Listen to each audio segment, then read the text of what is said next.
Good morning. This is John from the Springs Mennonite Church. I'm here with you on this Friday, which is the last day of the week. It's already nearly halfway through December. And if you're not ready for Christmas, well, you better get ready soon, or you're going to run out of time, as they say. Well, I want to finish up my little time in the book of Isaiah, getting ready for Christmas. The next 2 weeks, I'm going to talk about the Christmas story. But for this day, I want to read to you Isaiah chapter 61 and the first two verses. Let's hear what the Lord says here. The Spirit of the Sovereign Lord is upon me, and the Lord has anointed me to bring good news to the poor. He has sent me to comfort the brokenhearted and proclaim that captives will be released and prisoners will be freed.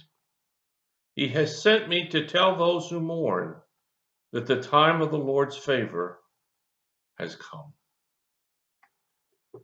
Now, Jesus echoed these words when he started his ministry, basically announcing that he was the one that this passage is talking about.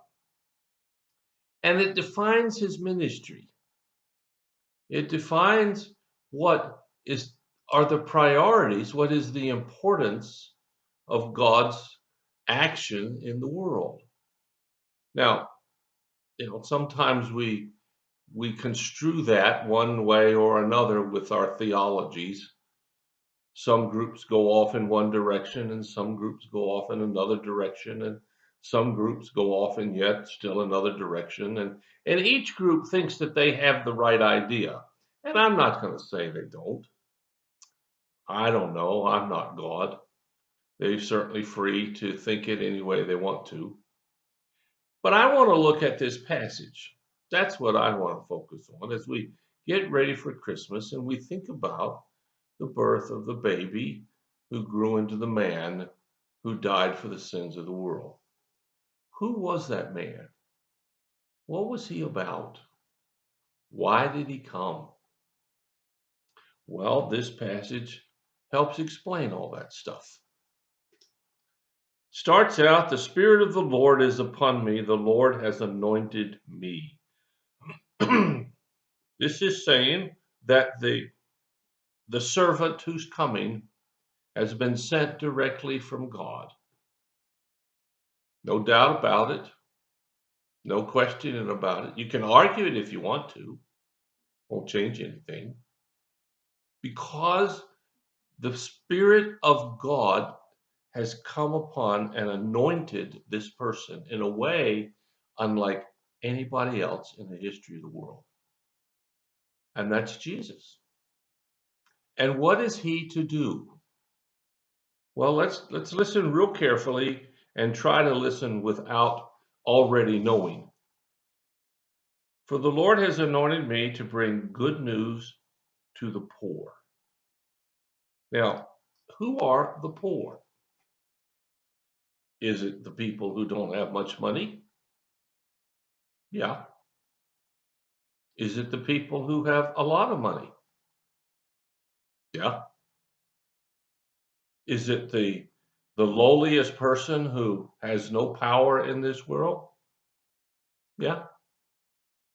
Is it the most powerful man in the world? Yep. What does it mean? He brings good news to the poor. He's not talking about material things. He's not talking about monetary things. He's not talking about what we call assets. He's talking about the intangibles. In the Beatitudes, it talks about poor in spirit. When we don't understand and live the fullness of the restoration to God's presence, then that's who he's talking about, each one of us. Bring good news to us. And the good news is Whatever it is, whatever's happening, wherever you find yourself, God is still working on your behalf. He says he also comes to proclaim the captives free and to give comfort to the brokenhearted. Now, the brokenhearted are obviously those who are experiencing great sorrow. And in today's world, there are a lot of people experiencing great sorrow.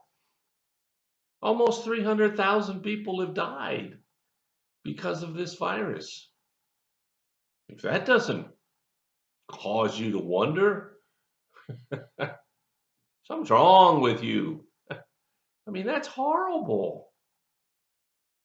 And the captives, who are the captives? The ones who are in possession or being possessed by their possessions. And that's not just those who have a lot. How many of us have stuff in our house that we haven't used in years, but we can't get rid of it? Because if we get rid of it, oh no, we can't do that. But why are we keeping it? It might help somebody else. Might be good for somebody else. See, Jesus wants to free us of all of that bondage. And the ones who are in most bondage are likely the ones who think they aren't in bondage. They think they got it made. They're doing their thing. They are in charge. And they're not. Now, some of you listening to me are on the opposite end of that spectrum. You think that you're helpless and there's nothing that can change. And that's just equally wrong. God changes lives, He changes circumstances, He changes everything because He loves us and because He wants the best for you. He goes on to say, He sent me to tell those who mourn that the time of the Lord's favor has come. It's not that the time of the Lord's favor is coming. It's already here. It has come. The wording there indicates in the past. You see, God's presence is all around us at every moment. We just don't see it. When we're struggling, when we're tempted to give up, when we're ready to throw in the towel, when we're beside ourselves because we don't have any ideas, God's presence is right there. And when we call on Him, He'll hear us and He'll answer us. Maybe His answer won't be what we wanted, but it's still His answer. And I've learned over the years, whatever God's answer is, it's the best one. You see, this passage is talking about this servant, this little child, this person we celebrate at Christmas is coming for you, for me, and for you. Whatever your circumstances, whatever your situation. It's not time to give up, folks.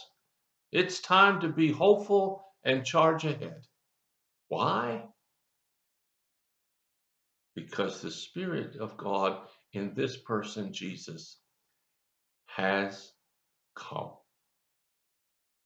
What do you think about that? I hope it brightens your day a little bit. Thank you for listening. I really appreciate it. Thanks for sharing your time. If you have a prayer concern or a need, just let us know. We'll do everything we can as fast as we can to help meet your need. So until next week, God bless you. I'll talk to you again.